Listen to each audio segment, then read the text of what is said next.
Hát ez elég sanyarú kép, amit erről festett, de hát végül is ön a szakembere, tehát nyilván tudja, én ezen se vitatkozni, se ellene érvelni, se mellette megerősíteni. Az opera műfajában nem merek belemenni, mert tudom, hogy az opera műfajában nem merek belemenni, mert tudom, hogy ott de hát nem is akarunk miten énekelni, inkább csak arról hát, énekelni kezdenék, akkor Demszky Gábor katasztrófa sújtotta, ő vezetté, nyilvánítaná Budapesten még ma este. Tényleg? Iszonyatosan. Engem az iskolai kórusba kizárólag azért vettek fel, hogy magasságom okán, ugye az orgonasípot. Test magassága okán. Kizárólag, de azt mondták, hogy nem csak igazgató, hanem kivágás lesz a része, hogyha egyszer valóban kinyitom a Ki ne nyissa a száját. Hát, így. Hát állathangokat hallottam utánozni, mert megnéztem azt a felvételt, amit Friderikus Sándornál való szereplése alkalmával. Ezt most én nem fogom kérni, mert ezt már a nézőközönség javarésze nyilván hallotta. Azt azonban, hogy ezzel szemben Kanada. Tehát ugye a kép, amit festett a hazai viszonyokról értjük. És akkor kiment Kanadába. Egyet engedje meg, hogy tisztázzak. Az ön könyvéből úgy értesültem, hogy a szülei után ment ki Kanadába. Stimmel ez? Igen, ez pontosan így volt. Apám, hát ugye az 50-es, 60-as éveknek egy lelkes jazzzongoristája volt, és hát a jazzzongoristák végül is miből éltek általában már a 70-es évekre. Hát apám például egy olyan kellemvölgyi kis kocsmában volt zongorista, ugye ezek voltak az úgynevezett fizetőhelyek, ahova naponta egyszer akkor is jött a hullaszállít, hogyha nem hívták, mert úgyis volt kit addigra elvinnie. Rémisztő hely volt. Szóval apám például azért tartott 3 használaton kívüli hatalmas hangfalat, mert az mint egy bástya védte őt, és amikor kezdődött a szokásos esetű megverekedés, amögött volt a WC-ajtó, apám úgy összetolta. Ezt nem mondják komolyan. Ezt teljesen komolyan mondom. Most már csak abban reménykedem, hogy apám betelefonál és megerősíti a hírt, de ez tényleg így Na volt. jó, hát a papa tudja a telefonszámot, hogy akarja, megerősítheti. Szóval ez egy rémisztő állapot volt. Na most hát akkoriban ugye egy vendéglátóipari zenésznek az egyetlen igazán nagy lehetősége részben az egzisztenciális életének, meg részben az idegállapotának a javítására, hogyha kiment külföldre. Úgyhogy aztán kiment apám Kanadába, de furcsa módon apám, mint hogyha mindig ő is pénteken is 13-án ment volna mindenhova, szóval megérkezett egy bizonyos éjszakai klubba Kanadába, egy hónap múlva a tulajdonos meghalt, akkor ment egy másikhoz, szóval a Varnos családot általában mindig gyászfelhő. És ő mennyi idő múlva követte? Körülbelül ilyen fél évvel később, szóval emlékeim nem csak kb. Fél évvel később volt. Csupán a rendkedvéért. Amikor Párizsba ment, tudott franciául?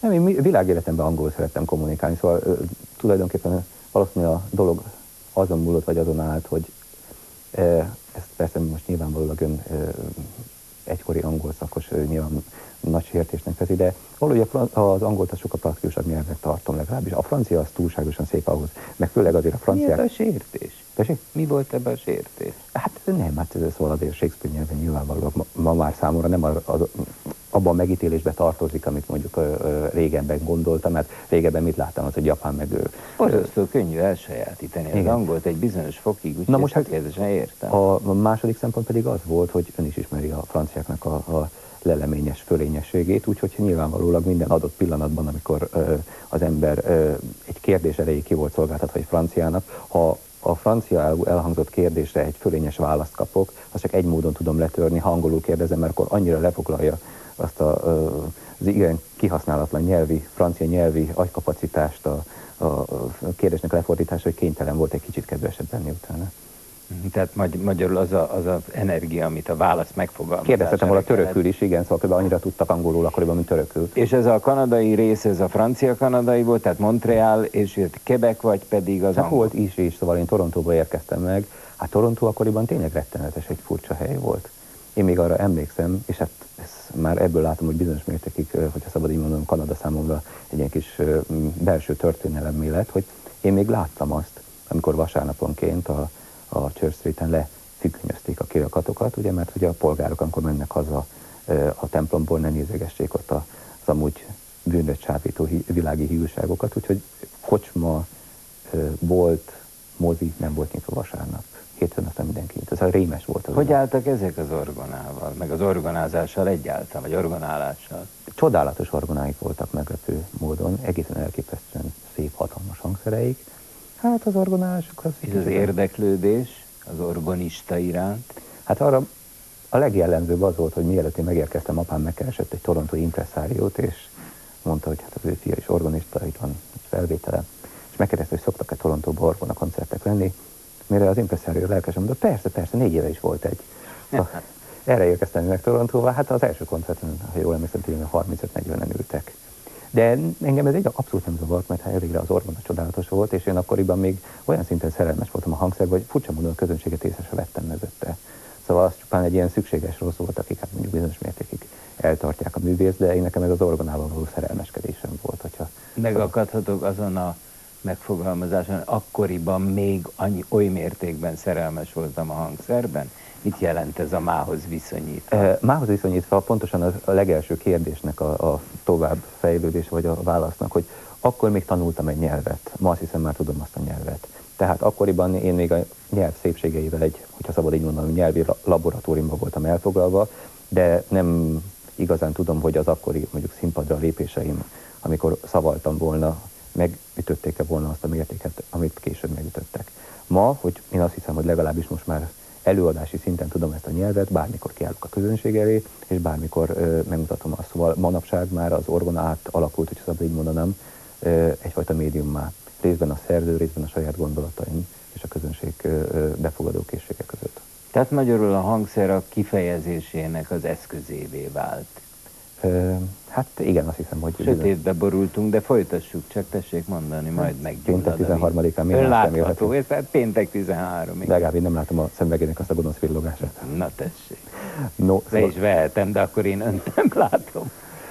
No, akkor legalább egyelő esélyük lesz. No, az utolsó kérdés megismételni, mert ez a fényváltozás. Azt próbáltam megállapítani, hogy tehát a hangszer a szerelemből egyszerűen a önkifejezés eszközévé vált, elsajátította, és nem kellett iránta szerelmet éreznie, hanem mind eszköz szerepelt a továbbiakban. Igen, én úgy érzem, hogy ez így volt, és főleg akkora gyűlt fel bennem az hát én most nem tudom, hogy ezt tulajdonképpen becsvágynak nevezzem, vagy mi másnak nevezhetném azt a belső nyomást, ami később aztán szerintem a könyvet is kihozta bennem, hogy vannak olyan gondolatai, meg vannak olyan szerintem még előttem le nem játszott pillanatok, amit úgy éreztem, hogy most meg kéne már mutatnom a tömegeknek.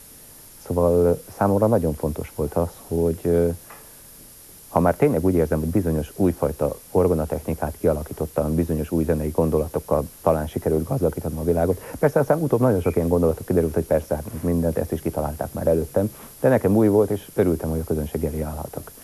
A közönség létszáma, ahogy olvasom is, és ahogy hallottam is hírét, azért abból a 31 nehányból Kanadában is igencsak szépen felgyarapodott. Igen, felgyarapodott. Ezen egyébként én is csodálkoztam. De hát ez bizonyára ön is tapasztalt, hogy azért az amerikai kontinensen én azt gondolom, a sajtónak sokkal jelentősebb szerepe van, mint Magyarországon. Segített a sajtó is ebben? Rettenetesen sokat. És miben? Tehát úgy gondolom az elismerő kritikával, bár ez nem mindig hat úgy, hogy ettől aztán özönlünk, ha egyszer az orgona iránt nem érdeklődünk. Tehát nyilván valami egyebet is találtak ebben a fiatal emberben, mint sem a orgona játékot. Hát én azt gondolom, hogy abban az időben a kanadai kritikusok olyan új hangot kezdtek megütni az orgonával kapcsolatban, ami olyan szinten nem illett bele az odáigi, hogyha szabad így mondom, orgonáról kialakított képbe, ami fölizgatta az embereket. Tehát nem azt a szokásos, hogyha már szabad így mondom, Pándi Mariani mondasort írták le, hogy X orgonista ma megjelent X teremben, ahol X műveket eljátszotta,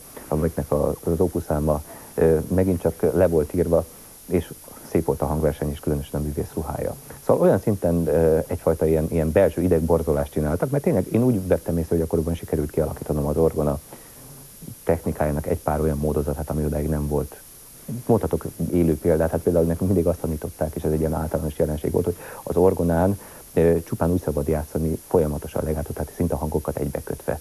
Mire én rájöttem, hogy ha hatalmas templomokban játszunk, akkor a templomoknak az akusztikája eleve kiadja ezt a kötést, tehát hogyha én plusz még kötve játszok, akkor abból olyan lenne, mint hogyha valaki így mondaná, hogy talpra magyar hia, tehát érthetetlen volt. Tehát én rájöttem, hogy a két hang közötti szünetet nagyobbra kell vennem, minek okán valószínűleg egy nagyobb Székesegyházból is érthetővé válik ez a zene. Ezt persze sokan kritizálták, különösen a kollégák közül, de szerencsére a kollégák nem írtak újságot.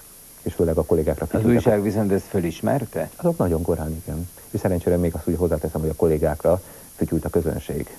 Szóval azok továbbra is megvoltak a 35-40 fős kis közönségükkel, és úgy vettem észre, hogy akkor szabadon. A könyvéből teljesen világos, hogy szeretett Kanadában lenni, jól érezte magát, hogy úgy mondjam, odaszokott, tehát kifejezetten otthonosan, sikere volt, a közönség létszáma gyarapodott, és aztán egyszer csak hip-hop termett. Hát nyilvánvalóan a két ország közötti irdatlan nagy különbség az elsősorban az, hogy ami Kanadában mindig ugyanaz a 300 egyforma öregasszony járt el a koncertre. Én komolyan mondom, az, mintha valamiféle ilyen furcsa föld alatti gyárban gyártanák egy bizonyos prototípus ezt az öregasszonyt. 300-szor ugyanaz az öregasszony állt be a koncert után, hogy gratuláljon nekem, és mindig ugyanazt mondták el, minek okán én már egy ilyen, hogyha szabad, meghasonlult állapotban voltam, hogy most vagy én vagyok hülye, aminek ugye nagy volt az esélye, vagy tényleg itt csupán kizárólag egy ilyen meghatározott, csingilingisen felszerelt fülbevalós népet érdekel az orgona, mert a fiatalok... Ezek voltak a kanadai hallgatóság. Igen, hát nyilvánvalóan azért az orgona közönsége ott lényegesen idősebb volt. Most ehhez képest, amikor 90-ben hazajöttem, ugye a Mátyás templomba is, meg főleg a Szegedi Dóm hazaira megdöbbentő volt, hogy 1400 ember gyűlt össze. Na most ez az 1400 ember 95-96%-ában fiatal volt. Szerintem 25 év alatti fiatal. Nagy szerencséjükre találtak, nem tudom, hogy került oda, a templom bejáratánál egy ilyen Magyar Fórum című újságot, és azt végig leterítették a templomba, jó vastag papír volt még akkor, és azon hallgatták végig a koncertet, és emlékszem, hogy kérdezte is a szegedi püspök, hogy hát vajon miért vannak ennyien? Én mondtam némi pimassággal, hogy hát valószínűleg azért, mert a 350 éves és amúgy protestáns bak többet tud mondani, vagy újabbat tud mondani, mint önök egy mostani predikációban.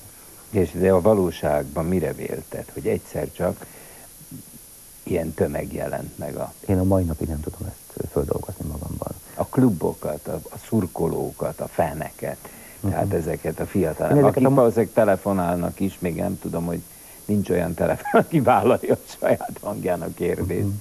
Én ezt nem tudom mire vélni. Szóval a furcsa az, hogy mielőtt én ezt a könyvet megírtam, amelyet hát végül bizonyos mértékig, ezt én egy nagyon szerény könyvnek szántam, tehát én abszolút nem akartam ebből sem 35 ezeres példányszámot elérni. Az első kiadásnak az volt, nem is kiadás, az kéziratoknak az volt a címe, hogy használati utasítás Varga Xavérhoz. Egyszerűen arra, ugye az embereknek a legnagyobb problémája az, hogy mikor megismerkednek, akkor vagy egy jó egy-másfél hónapon keresztül folyik egyfajta alakoskodás és kiismerés. Tehát ez olyan, hogyha megvennék mondjuk egy Cirko-Gejzir kazánt, és utána a használati utasítás hiány megpróbálnám magam összeállítani a gépet, meg beüzemelni. Hát sokkal egyszerűbb, hogyha én odaadom az én saját használati utasításomat, abból kiolvassa, hogy működök. És ez az lett volna? Teljes mértékben, igen.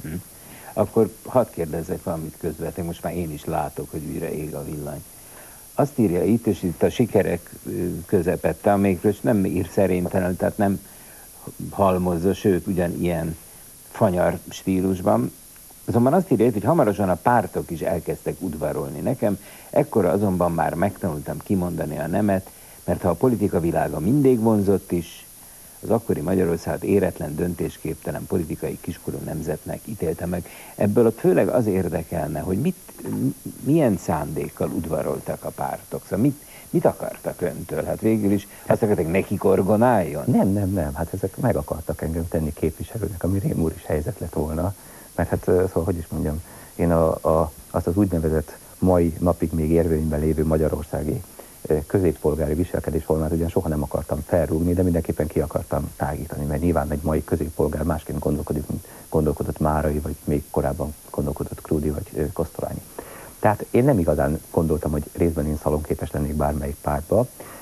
Hát ez volt az egyetlen szándékunk szerintem, hogy képviselőt csináljanak belőle. De hát mindig hát ezt elhárította. Mindig azt mondtam, hogy legkevesebb, amit elfogadok, az, hogy köztársasági elnök leszek, de inkább a királyságban. Ez az, itt akartam tetten érni, de nem engedi. Hogy ezzel szemben viszont ugye újságok kolportálták, hogy ön készséggel lenne köztársasági elnök. Most képzelj, hogy milyen általános uborkaszezó lett a szerkesztőségekben, hogyha már az én köztársasági elnök jelöltségemet firtatják. Na de hát így van, hát én magam olvastam vastag betűs címbe.